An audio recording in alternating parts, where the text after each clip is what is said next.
unconsciously phrase or group our notes according to how many notes we're playing per string. So that means anytime I play a scale that is 2 notes per string, my phrase is going to always sound identical, just 2-note phrases. So I want to mix up the scales a little bit and exercises by applying this 3-note grouping principle, and that's going to actually give kind of spice up the scales and exercises a little bit, give it a different or unique flavor. It's gonna add some style to the exercises, I hope.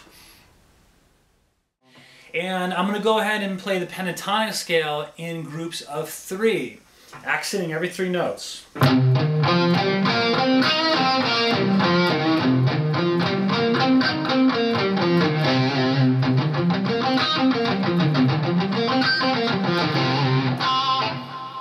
So it kind of sounds...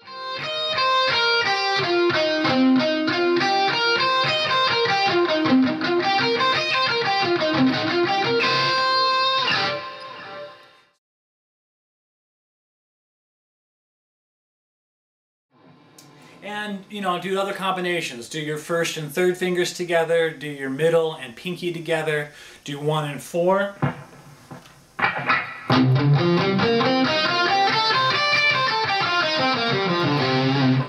So 2nd and 4th.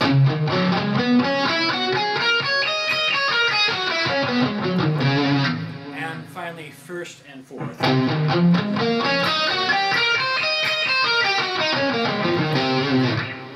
Practice these with and I'm going to do the first 2 fingers.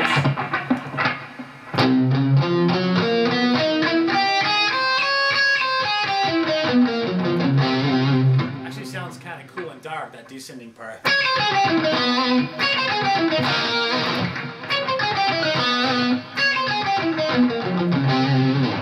Okay, that's just my 1st and 2nd fingers. Do the same fingers. Do the same thing with the 2nd and 3rd fingers.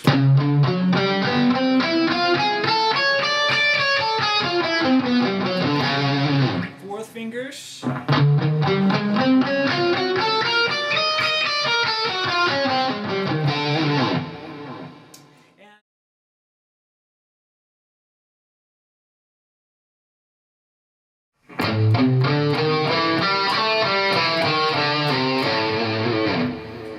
Okay, it's just the bass strings.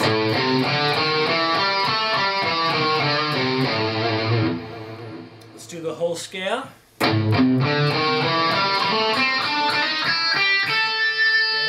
Descend.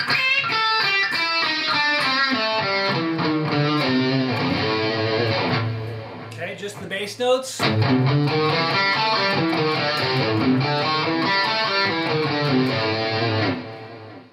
all you're doing. So you're controlling the grouping by where your accents are placed. So that's very important to have a very strong or emphatic accent as you're playing. Keep that in mind too. As you speed or increase your speed, the accents tend to abate or go away a little bit. So you need to be more and more conscious of maintaining or retaining that accent as your speed increases. If you fail...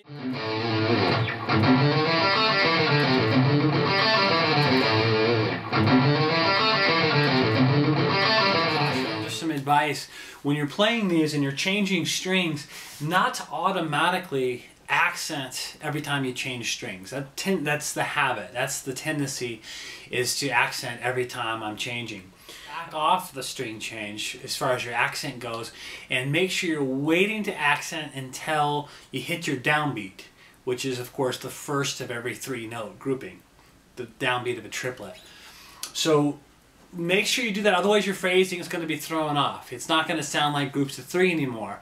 If you're accenting every string change, you're going back to making it sound like groups of 2 again.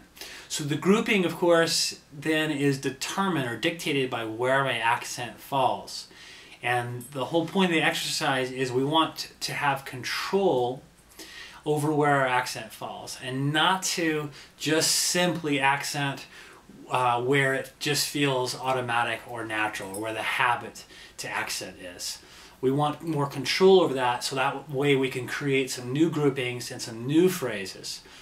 And that'll add some new variety and feel and style to these scales that we've been practicing.